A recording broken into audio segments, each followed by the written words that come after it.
کفر کو پسند کریں تو ان سے دوستی نہ رکھو، اور جو ان سے دوستی رکھیں گے وہ ظالم ہیں۔ کہہ دو اگر تمہارے باپ اور بیٹے، بھائی اور بیویاں اور خاندان والے اور مال جو تم کماتے ہو، تجارت ہو جس میں مندی سے ڈرتے ہو، مکانات جن کو پسند کرتے ہو، اور اللہ اور اس کے رسول کی راہ میں جہاد کرنے سے تمہیں زیادہ عزیز ہوں، تو ٹھہرے رہو یہاں تک کہ اللہ اپنا حکم یعنی عذاب بھیجے، اور اللہ نافرمان لوگوں کو ہدایت نہیں دیا کرتا۔ اللہ نے بہت سے موقعوں پر تم کو مدد دی ہے، اور جنگ حنین کے دن جب کہ تم کو اپنی جماعت کی کثرت پر غرور تھا، تکبر تھا، وہ تمہارے کچھ بھی کام نہ آئی، اور زمین باوجود اپنی فراخی کے تم پر تنگ ہو گئی، پھر تم پیٹھ پھیر گئے۔ پھر اللہ نے اپنے پیغمبر پر اور مومنوں پر اپنی طرف سے تسکین نازل فرمائی، اور تمہاری مدد کو فرشتوں کے لشکر جو کہ تمہیں نظر نہیں آتے تھے آسمان سے اتارے، اور کافروں کو عذاب دیا، اور کفر کرنے والوں کی یہی سزا ہے۔ پھر اللہ اور اس کے بعد جس پر چاہے مہربانی فرمائے، توجہ فرمائے، اللہ بخشنے والا مہربان ہے۔ مومنوں، مشرک تو پلید ہیں، تو اس پر برس کے بعد وہ مسجد حرام یعنی خانہ کعبہ کے پاس نہ جانے پائیں۔ اگر تم کو مفلسی کا خوف ہو تو اللہ چاہے گا تو تم کو اپنے فضل سے غنی کر دے گا، بے شک اللہ سب کچھ جانتا ہے، حکمت والا ہے۔ اور جو لوگ اہل کتاب میں سے اللہ پر ایمان نہیں لاتے اور نہ روز آخر پر یقین رکھتے ہیں، اور نہ ان چیزوں کو حرام سمجھتے ہیں جو اللہ اور اس کے رسول نے حرام کی ہیں، اور نہ دین حق کو قبول کرتے ہیں، ان سے جنگ کرو یہاں تک کہ ذلیل ہو کر اپنے ہاتھ سے جزیہ دینے لگے۔ اور یہود کہتے ہیں کہ عزیز اللہ کے بیٹے ہیں، یہود کہتے ہیں کہ عزیر اللہ کے بیٹے ہیں، اور عیسائی کہتے ہیں کہ مسیح اللہ کے بیٹے ہیں۔ یہ ان کے منہ کی باتیں ہیں، پہلے کافر بھی اسی طرح کی باتیں کہا کرتے تھے، یہ بھی انہی کی نقل کرنے لگے، اور انہی کے اسی طرح ہلاک ہو گئے۔ یہ کہاں بہہ کے پھرتے ہیں؟ انہوں نے اپنے علماء، مشائخ اور مسیح ابن مریم کو اللہ کے سوا معبود بنا لیا، حالانکہ ان کو یہ حکم دیا گیا تھا کہ معبود واحد کے سوا کسی کی عبادت نہ کریں، اس کے سوا کوئی معبود نہیں، اور وہ ان لوگوں کے شریک مقرر کرنے سے پاک ہے۔ یہ چاہتے ہیں کہ اللہ کے نور کو اپنے منہ سے پھونک مار کر بجھا دیں، اور اللہ اپنے نور کو پورا کیے بغیر رہنے والا نہیں ہے، اگرچہ کافروں کو برا ہی لگے۔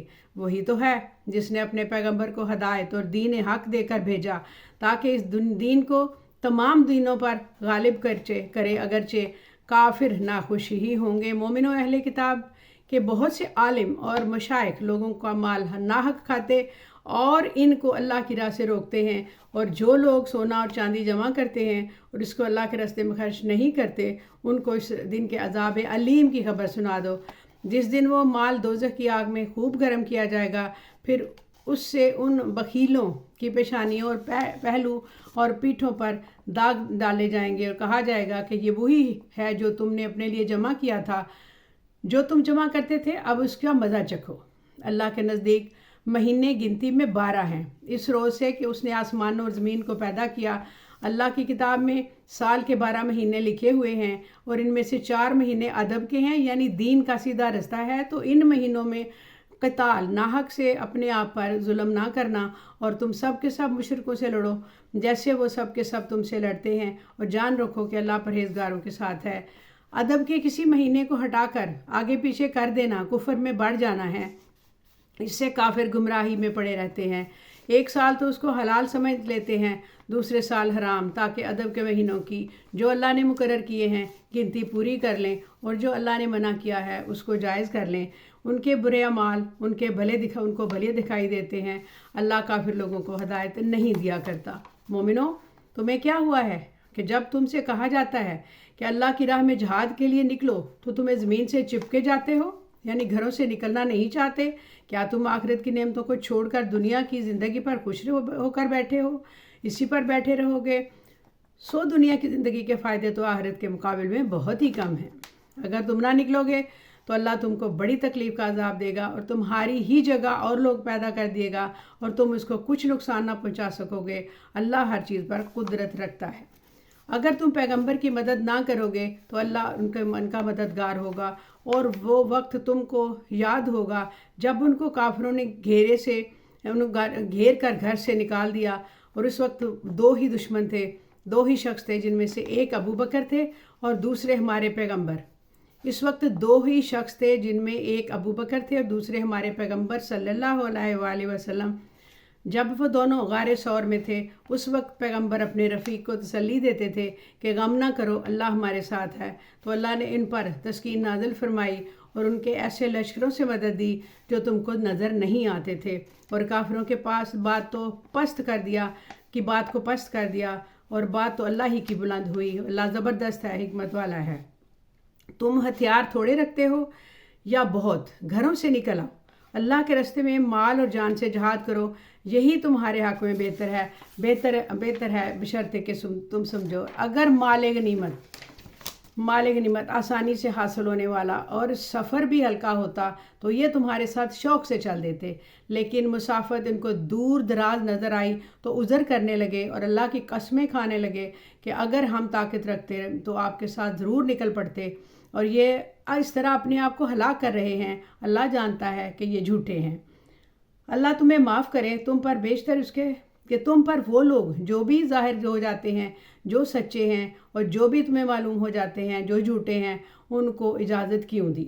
جو لوگ اللہ پر اور روز آخر پر ایمان رکھتے ہیں وہ تو تم سے اجازت نہیں مانگتے کہ پیچھے رہ جائیں، بلکہ چاہتے ہیں کہ اپنے مال و جان اور جہاد کرے، مال و جان سے جہاد کرے۔ پرہیزگاروں سے واقف ہے اللہ تعالیٰ۔ اجازت وہی لوگ مانگتے ہیں جو اللہ پر روز آخر پر ایمان نہیں رکھتے اور ان کے دل شک میں پڑے رہتے ہیں، سو وہ اپنے شک میں ڈاواں ڈول ہو رہے ہیں۔ اور اگر یہ نکلنے کا ارادہ کرتے تو اس کے لیے سامان تیار کرتے، لیکن اللہ نے ان کا اٹھنا نکلنا پسند ہی نہ کیا تو ان کو ہلنے جلنے ہی نہ دیا، اور ان سے کہہ دیا گیا یہاں کے میں معذور بیٹھے ہیں، تم بھی ان کے ساتھ بیٹھے رہو۔ اگر وہ تم سے شامل ہو کر نکل بھی کھڑے ہوتے تو تمہارے درمیان شرارت کرتے اور تم میں فساد ڈلوانے کی غرض سے دوڑے پھرتے، اور تم میں ان کے جاسوس بھی ہیں۔ اللہ ظالموں کو خوب جانتا ہے۔ یہ پہلے بھی طالب فساد ہے، بہت سی باتوں میں تمہارے لیے الٹ پھیر کرتے رہے، یہاں تک کہ حق آ پہنچا، اللہ کا حکم غالب ہوا اور برا مانتے ہی رہ گئے۔ اور ان میں کوئی ایسا بھی ہے جو کہتا ہے کہ مجھے تو اجازت ہی دیجیے اور آفت میں نہ ڈالیے۔ دیکھو یہ آفت میں پڑ گئے ہیں اور دوزخ سب کافروں کو گھیرے ہوئے ہے۔ اے پیغمبر، اگر تم کو آسائش حاصل ہوتی ہے تو ان کو بری لگتی ہے، اور اگر تم پر کوئی مشکل آ پڑتی ہے تو کہتے ہیں کہ ہم نے اپنا کام پہلے ہی درست کر لیا تھا، اور خوشیاں مناتے لوٹ جاتے ہیں۔ کہہ دو کہ ہم کوئی مصیبت نہیں پہنچ سکتی، ہم تک نہیں پہنچ سکتی، بجز اس کے کہ جو اللہ نے ہمارے لیے لکھ دی ہو وہی ہمارا کارساز ہے، اور مومنوں کو تو اللہ ہی پر بھروسہ رکھنا چاہیے۔ کہہ دو کہ تم ہمارے حق میں دو بھلائیوں میں سے ایک کے منتظر ہو، اور ہم تمہارے حق میں اس بات کے منتظر ہیں کہ اللہ یا تو اپنے پاس سے تم پر کوئی عذاب نازل کرے، یا ہمارے ہاتھ سے تمہارے عذاب دلوانے کے سوا تم بھی انتظار کرو، ہم بھی انتظار میں ساتھ بیٹھتے ہیں اور تمہارے ساتھ انتظار کرتے ہیں۔ کہہ دو کہ تم مال خوشی سے خرچ کرو یا خوشی سے، تم سے ہرگز قبول نہیں کیا جائے گا، تم نافرمان لوگ ہو، اور ان کے خرچ کیے ہوئے مالوں کے قبول ہونے سے کوئی چیز مانے نہیں ہوتی۔ سو انہوں نے سوائے اس کے کہ انہوں نے اللہ اور اس کے رسول سے کفر کیا، اور نماز کو آتے ہیں تو سست اور کاہل ہو کر، اور خرچ کرتے ہیں تو ناخوش ہو کر، پس تم ان کے مال اولاد سے تعجب نہ کرنا۔ اللہ چاہتا ہے ان چیزوں سے دنیا کی زندگی میں ان کو عذاب دے، اور جب ان کی جان نکلے گی تو اس وقت بھی یہ کافر ہی ہوں گے، اور اللہ کی قسمیں کھاتے ہیں کہ وہ تم میں سے ہیں، حالانکہ وہ تم میں سے نہیں ہیں۔ اصل یہ ہے کہ وہ ڈرپوک لوگ ہیں۔ اگر ان کو کوئی بچاؤ کی جگہ یعنی قلعہ یا غار یا زمین کے اندر گھسنے کی جگہ مل جائے تو اس طرح رسیاں دوڑاتے ہوئے بھاگ جائیں گے۔ اور ان میں بعض ایسے ہیں کہ تقسیم صدقات میں تم پر تانا نزنی کرتے ہیں کہ اب اگر ان کو اس میں سے خاطر خواہ مل جائے تو خوش ہیں، اور اگر اس قدر نہ ملے تو جھٹ خفا ہو جائیں گے۔ اگر اس طرح پر یہ خوش رہتے ہیں تو جو اللہ اور اس کے رسول نے ان کو دیا تھا، کہتے کہ ہمیں اللہ کافی ہے، اللہ اپنے فضل سے اس کے پیغمبر اپنی مہربانی سے ہمیں پھر دے دیں گے، اور ہمیں تو اللہ ہی کی رضا مطلوب ہے، تو ان کے حق میں بہتر ہوتا۔ صدقات یعنی زکوٰۃ و خیرات تو مفلسوں، ناداروں اور کارکنان صدقات کا حق ہے، اور ان لوگوں کا جن کے دل جیتنا منظور ہے، غلاموں کو آزاد کرانے اور قرض داروں کے قرض ادا کرنے میں، اور اللہ کی راہ میں اور مسافروں کی مدد میں بھی۔ یہ مال خرچ کرنا چاہیے، یہ مصارف اللہ کی طرف سے مقرر کر دیے گئے اور اللہ جاننے والا ہے، حکمت والا ہے۔ اور ان میں سے جن لوگوں نے بعض ایسے جو پیغمبر کو تکلیف دیتے اور کہتے ہیں کہ یہ شخص سننے والا ہے، اور ان سے کہہ دو کہ وہ کان سے تو تمہاری بھلائی کے لیے وہ اللہ کا اور مومنوں کی بات کا یقین رکھتا ہے، اور جو لوگ تمہیں ایمان لائے ہیں ان کے لیے رحمت ہے، جو لوگ اللہ کے رسول کو رنج پہنچاتے ہیں ان کے لیے عذاب عظیم ہے۔ مومنوں، یہ لوگ تمہارے سامنے اللہ کی قسمیں کھاتے ہیں تاکہ تم کو خوش کر دیں، حالانکہ اگر یہ دل سے مومن ہوتے تو اللہ اور اس کے پیغمبر اس بات سے کہ زیادہ حقدار ہیں کہ انہیں خوش کریں۔ کیا ان لوگوں کو معلوم نہیں کہ جو شخص اللہ اور اس کے رسول سے مقابلہ کرتا ہے تو اس کے لیے جہنم کی آگ تیار کی جائے ہوتی ہے، جس میں وہ ہمیشہ جلتا رہے گا۔ یہ بڑا رسوائی والا کام ہے۔ منافق ڈرتے رہتے ہیں کہ ان کے بارے میں کہیں کوئی ایسی صورت نہ اتر آئے کہ ان کے دل کی باتوں کو ان مسلمانوں پر ظاہر کر دے۔ کہہ دو کہ ہنسی کیے جاؤ، جس بات سے تم ڈرتے ہو اس کو ضرور ظاہر کیا جائے گا، اور اگر تم ان سے کسی بات میں دریافت کرو کہ کہیں گے کہ ہم تو یوں ہی بات چیت اور دل لگی کرتے تھے، کہو کیا تم اللہ اور اس کی آیتوں اور اس کے رسول سے دل لگی کرتے تھے؟ عذر مت پیش کرو، تم ایمان لانے کے بعد کافر ہو چکے ہو، اور اگر ہم تم میں سے ایک جماعت کو معاف کر دیں تو دوسری جماعت کو سزا بھی دیں گے، کیونکہ وہ گناہ کرتے رہے تھے۔ منافق مرد اور منافق عورتیں ایک دوسرے کے ہم جنس یعنی ایک ہی طرح کے ہیں کہ برا کام کرنے کو کہتے اور نیک کاموں سے منع کرتے اور خرچ کرنے سے ہاتھ باندھ کیے ہوتے ہیں۔ انہوں نے اللہ کو بلا دیا تو اللہ نے ان کو بلا دیا، بے شک منافق نافرمان ہیں۔ اللہ نے منافق مردوں، منافق عورتوں، کافروں سے آتش جہنم کا وعدہ کیا ہے، جس میں وہ ہمیشہ جلتے رہیں گے، وہی ان کے لیے کافی ہے، اور اللہ نے ان پر لعنت کر دی اور اس کے لیے ہمیشہ کا عذاب تیار کر دیا۔ تم منافق لوگ ان لوگوں کی طرح ہو جو تم سے پہلے ہو چکے ہیں، وہ تم سے زیادہ طاقتور مال و اولاد میں کہیں زیادہ تھے تو وہ اپنے حصے سے فائدہ اٹھا چکے، سو جس طرح تم میں سے پہلے لوگ اپنے حصے سے فائدہ اٹھا چکے ہیں، اسی طرح تم نے اپنے حصے سے فائدہ اٹھا لیا۔ جس طرح وہ باطل میں ڈوبے رہے اسی طرح تم باطل میں ڈوبے رہے۔ یہ وہ لوگ ہیں جن کے اعمال دنیا اور آخرت میں ضائع ہو گئے، یہی نقصان اٹھانے والے لوگ ہیں۔ کیا ان کو لوگوں کے حالات کی خبر نہیں پہنچی جو ان سے پہلے تھے، یعنی نوح، عاد، سمود کی قوم اور ابراہیم کی قوم اور مدین والے اور الٹی ہوئی بستیوں والے؟ ان کے پاس پیغمبر نشانیاں لے کر آئے۔ اللہ تو ایسا نہ تھا کہ ان پر ظلم کرتا، لیکن وہی اپنے آپ پر ظلم کرتے تھے۔ اور مومن مرد اور مومن عورتیں ایک دوسرے کے دوست ہیں کہ اچھے کام کرنے کو کہتے ہیں، بری باتوں سے منع کرتے، نماز پڑھتے، زکوٰۃ دیتے، اللہ اور اس کے پیغمبر کی اطاعت کرتے ہیں۔ یہی لوگ جن پر اللہ تعالیٰ کا رحم ہوگا، بے شک اللہ غالب ہے، حکمت والا ہے۔ اللہ نے مومن مردوں اور مومن عورتوں سے بہشتوں کا وعدہ کیا ہے جن کے نیچے نہریں بہہ رہی ہوں گی اور ان میں ہمیشہ رہیں گے۔ وہ ابدی بہشتوں میں نفیس مکانات میں وعدہ کیا ہے، اور اللہ کی رضامندی تو سب سے بڑھ کر ہے، نعمت ہے، اور یہی سب سے بڑی اس کی کامیابی ہے۔ اور اے پیغمبر، کافروں اور منافقوں سے جہاد کرو اور ان پر سختی کرو، اور ان کا ٹھکانہ دوزخ ہے، وہ بری جگہ ہے۔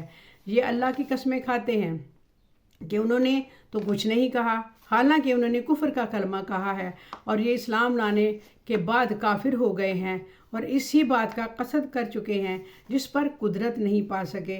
اور انہوں نے مسلمانوں میں عیب ہی کون سا دیکھا ہے سوائے اس کے کہ اللہ نے اپنے فضل سے اور اس کے پیغمبر نے اپنی مہربانی سے ان کو دولت مند کر دیا ہے۔ سو اگر یہ لوگ توبہ کر لیں تو ان کے حق میں بہتر ہوگا، اور اگر منہ پھیر لیں تو اللہ ان کو دنیا اور آخرت میں دکھ دینے والا عذاب دے گا، اور زمین میں ان کا کوئی دوست اور مددگار نہ ہوگا۔ اور ان میں بعض ایسے ہیں جنہوں نے اللہ سے عہد کیا تھا کہ اگر وہ ہم کو اپنی مہربانی سے مال عطا فرمائے گا تو ہم ضرور خیرات کیا کریں گے اور نیکوکاروں میں ہو جائیں گے، لیکن جب اللہ نے ان کو اپنے فضل سے مال دیا تو اس میں بخل کرنے لگے اور اپنے عہد سے روگردانی کر کے پھر بیٹھے۔ تو اللہ نے اس کا انجام کیا کیا؟ اس روز تک کے لیے جس میں یہ اللہ کے لیے روبرو حاضر ہوں گے، ان کے دلوں میں نفاق ڈال دیا، اس لیے کہ انہوں نے اللہ سے جو وعدہ کیا تھا اس کے خلاف کیا، اور اس لیے یہ جھوٹ بولتے ہیں، اور اللہ تعالیٰ جھوٹ بولنے والوں کو بالکل پسند نہیں کرتا۔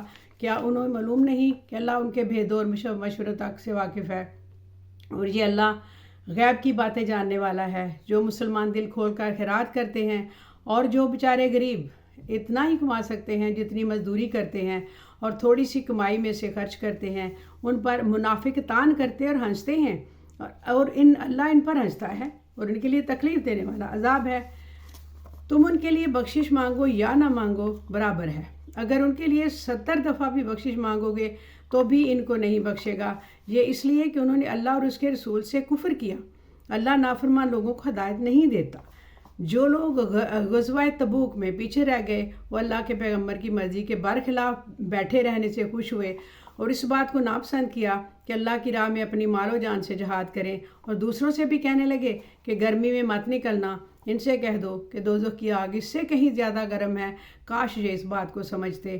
یہ دنیا میں تھوڑا سا ہنس لیں اور آخرت میں ان کے اعمال کے بدلے جو یہ کرتے ہیں سب نے رونا ہوگا۔ پھر اگر اللہ تم کو ان میں سے کسی کے گروہ کی طرف لے جائے اور وہ تم سے نکلنے کی اجازت طلب کریں تو کہہ دینا کہ تم میرے ساتھ ہرگز نہیں نکلو گے، نہ میرے ساتھ مددگار ہو کر دشمن سے جنگ کرو گے۔ تم پہلی دفعہ بیٹھ رہنے سے خوش ہوئے تھے، اب بھی پیچھے رہنے والوں کے ساتھ بیٹھے رہو۔ اور اے پیغمبر، ان میں سے کوئی مر جائے تو کبھی اس کے جنازے پر نماز نہ پڑھنا، نہ اس کی قبر پر جا کر کھڑے ہونا۔ یہ اللہ اور اس کے رسول کے ساتھ کفر کرتے رہے اور مرے بھی تو نافرمان ہی مرے۔ اور ان کے مال اور اولاد سے تعجب نہ کرنا، ان چیزوں سے اللہ یہ چاہتا ہے کہ ان کو دنیا میں عذاب کرے، اور جب ان کی جان نکلے تو اس وقت بھی یہ کافر ہی ہوں۔ اور جب کوئی صورت نازل ہوتی ہے کہ اللہ پر ایمان لاؤ اور اس کے رسول کے ساتھ ہو کر جہاد کرو، تو جو ان میں دولت مند ہیں وہ تم سے اجازت طلب کرتے ہیں اور کہتے ہیں کہ ہمیں تو رہنے ہی دیجئے کہ ہم بیٹھ رہنے والوں میں کے ساتھ ہو جائیں گے، اور یہ اس بات سے خوش ہیں کہ عورتوں کے ساتھ جو پیچھے رہ جاتی ہیں گھروں میں بیٹھے رہیں، ان کے دلوں پر مہر لگا دی گئی، سو یہ سمجھتے ہی نہیں۔ لیکن پیغمبر اور جو لوگ ان کے ساتھ ایمان لائے سب اپنے مال اور جان سے لڑے، اور انہی لوگوں کے لیے بھلائیاں ہیں اور یہی مراد پانے والے ہیں۔ اللہ نے ان کے لیے باغات تیار کر رکھے ہیں جن کے نیچے نہریں بہہ رہی ہیں، ہمیشہ ان میں رہیں گے، یہی بڑی کامیابی ہے۔ صحرا نشینوں میں سے بھی کچھ لوگ عذر کرتے ہوئے تمہارے پاس آئے کہ ان کو بھی اجازت دی جائے، اور جنہوں نے اللہ اور اس کے رسول سے جھوٹ بولا وہ گھر میں بیٹھ رہے۔ سو جو لوگ ان میں کافر ہوئے ان کو دکھ دینے والا عذاب پہنچے گا، نہ تو ضعیفوں پر کچھ گناہ ہے، نہ بیماروں پر، اور نہ ان پر جن کے پاس خرچ کر موجود نہیں کہ شریک جہاد ہوں، یعنی جب کہ اللہ اور اس کے رسول سے مخلص ہوں، اور نیکوکاروں پر کسی طرح کا الزام نہیں ہے۔ اللہ بخشنے والا ہے، مہربان ہے۔ اور نہ ان بے سر و سامان لوگوں پر الزام ہے جو تمہارے پاس آئے کہ ان کو سواری دو، اور تم نے کہہ دیا کہ میرے پاس کوئی چیز نہیں جس پر تم کو سوار کروں، تو وہ لوٹ گئے، اور اس غم سے کہ ان کے پاس خرچ موجود نہ تھا کہ ان کی آنکھوں سے آنسو بہہ رہے تھے۔ الزام تو ان لوگوں پر ہے جو دولت مند ہیں اور پھر تم سے اجازت طلب کرتے ہیں، یعنی اس بات سے خوش ہیں کہ عورتوں کے ساتھ پیچھے رہ جاتی ہیں، گھروں میں بیٹھے رہیں۔ اللہ نے ان کے دلوں پر مہر لگا دی ہے، وہ یہی سمجھتے ہیں اور وہ اس کو سمجھتے ہی نہیں۔ جب تم ان کے پاس جاؤ گے تو تم سے عذر کریں گے کہ تم کہنا کہ عذر مت کرو، ہم ہرگز تمہاری بات نہیں مانیں گے۔ اللہ نے ہم کو تمہارے سب حالات بتا دیے ہیں، اور ابھی اللہ اور اس کے رسول تمہارے عمل کو دیکھیں گے، پھر تم غائب و حاضر جاننے والے کی طرف لوٹائے جاؤ گے، تو جو عمل کرتے رہے وہ سب بتائے جائیں گے، اور تمہیں سب اس بات کا علم ہوگا کہ تم کیا کرتے رہے۔ اور ان کے پاس لوٹ کر جاؤ گے تمہارے روبرو اللہ کی قسمیں کھائیں گے تاکہ تم ان سے درگزر کر دو، ان کی طرف توجہ نہ دینا، یہ ناپاک ہیں، اور جو کام یہ کرتے رہے ان کے بدلے ان کا ٹھکانہ دوزخ ہے۔ یہ تمہارے آگے قسمیں کھائیں گے تاکہ تم ان میں خوش ہو جاؤ، لیکن اگر تم ان سے خوش ہو بھی جاؤ گے تو بھی اللہ نافرمان لوگوں سے خوش نہیں ہوتا۔ دیہاتی لوگ پکے کافر، پکے منافق ہیں، ایسے ہیں کہ جو احکام شریعت اللہ نے اپنے رسول پر نازل فرمائے ہیں ان سے واقف ہی نہ ہو پائیں، اور اللہ جاننے والا ہے، حکمت والا ہے۔ اور بعض دیہاتی ایسے ہیں کہ جو کچھ خرچ کرتے ہیں اسے تاوان سمجھتے ہیں اور تمہارے حق میں مصیبتوں کے منتظر ہیں، انہی پر بری مصیبت واقع ہو، اللہ سننے والا ہے، جاننے والا ہے۔ اور بعض دیہاتی ایسے ہیں کہ اللہ پر اور روز آخر پر ایمان رکھتے ہیں، جو کچھ خرچ کرتے ہیں اس کو اللہ کے قرب اور پیغمبر کی دعاؤں کا ذریعہ سمجھتے ہیں۔ دیکھو یہ بات بلا شبہ ان کے لیے موجب قرابت ہے، اللہ ان کو عنقریب اپنی رحمت میں داخل کرے گا، بے شک اللہ بخشنے والا مہربان ہے۔ جن لوگوں نے سبقت کی یعنی سب سے پہلے ایمان لائے مہاجرین میں سے بھی اور انصار میں سے بھی، اور جنہوں نے نیکوکاری کے ساتھ ان کی پیروی کی، اللہ ان سے خوش ہے اور وہ اللہ سے خوش ہیں، اور اس نے ان کے لیے باغات تیار کیے ہیں جن کے نیچے نہریں بہہ رہی ہیں، ہمیشہ اس میں رہیں گے۔ یہ بڑی کامیابی ہے۔ اور تمہارے گرد و نواح کے بعض دیہاتی بھی منافق ہیں اور بعض مدینے والے بھی نفاق پر اڑے ہوئے ہیں، تم انہیں نہیں جانتے، ہم جانتے ہیں۔ ہم ان کو دوہرا عذاب دیں گے، پھر وہ بڑے عذاب کی طرف لوٹائے جائیں گے۔ یہ اور دوسرے لوگ ہیں اپنے گناہوں کا صاف اقرار کرتے رہے، انہوں نے اپنے اچھے اور برے اعمال کو ملا جلا کر رکھا ہے۔ قریب ہے کہ اللہ ان پر مہربانی سے توجہ فرمائے، بے شک اللہ بخشنے والا مہربان ہے۔ ان کے مال میں سے زکوٰۃ قبول کر لو، اس سے کہ تم کو ظاہر میں بھی پاک اور باطن میں بھی پاکیزہ کرتے ہو، اور ان کے حق میں دعائے خیر کرو کہ تمہاری دعا ان کے لیے موجب تسکین ہے۔ اللہ سننے والا ہے، جاننے والا ہے۔ کیا یہ لوگ نہیں جانتے کہ اللہ ہی اپنے بندوں سے توبہ قبول کرتا ہے اور صدقات و خیرات لیتا ہے، اور یہ اللہ ہی ہے جو توبہ قبول کرنے والا ہے۔ ان سے کہہ دو کہ عمل کیے جاؤ، اللہ اور اس کا رسول اور مومن سب تمہارے عمل کو دیکھ لیں گے، اور تم غائب و حاضر کے کیے جانے کے بعد کی طرف لوٹائے جاؤ گے۔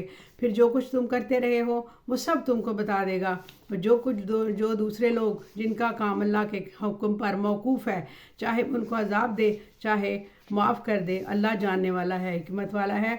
اور ان میں ایسے بھی ہیں جنہوں نے اس غرض سے مسجد بنائی ہے کہ ضرر پہنچائیں اور کفر کریں اور مومنوں میں تفرقہ ڈالیں، اور جو لوگ اللہ اور اس کے رسول سے اور اس سے پہلے جنگ کر چکے ہیں ان کے لیے گھات کی جگہ بنائیں، اور قسمیں کھائیں گے کہ ہمارا قصور صرف بھلائی تھا، مگر اللہ گواہی دیتا ہے کہ یہ جھوٹے ہیں۔ تم اس مسجد میں کبھی جا کر کھڑے بھی نہ ہونا، البتہ وہ مسجد جس کی بنیاد پہلے دن سے تقویٰ پر رکھی گئی ہے، اس قابل ہے کہ اس میں جایا جائے، اور نماز پڑھایا کرو۔ اس میں ایسے لوگ ہیں جو پاک رہنے کو پسند کرتے ہیں، اللہ پاک رہنے والوں کو پسند کرتا ہے۔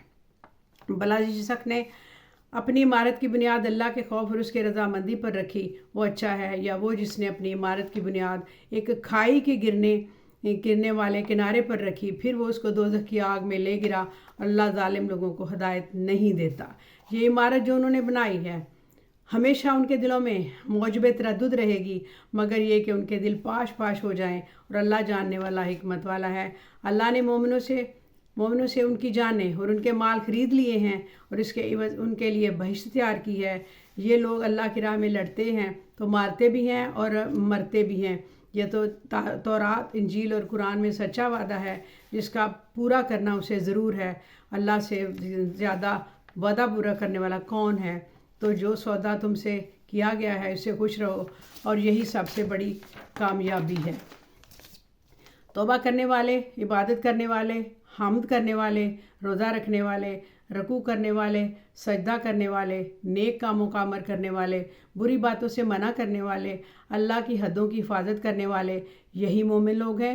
اور اے پیغمبر، مومنوں کو بہشت کی خوشخبری سنا دو۔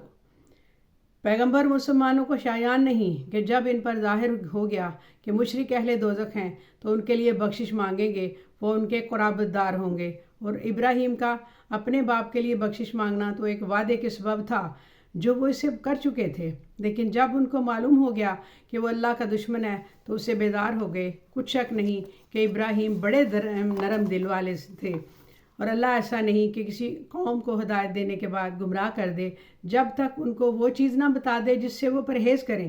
بے شک اللہ ہر چیز سے واقف ہے۔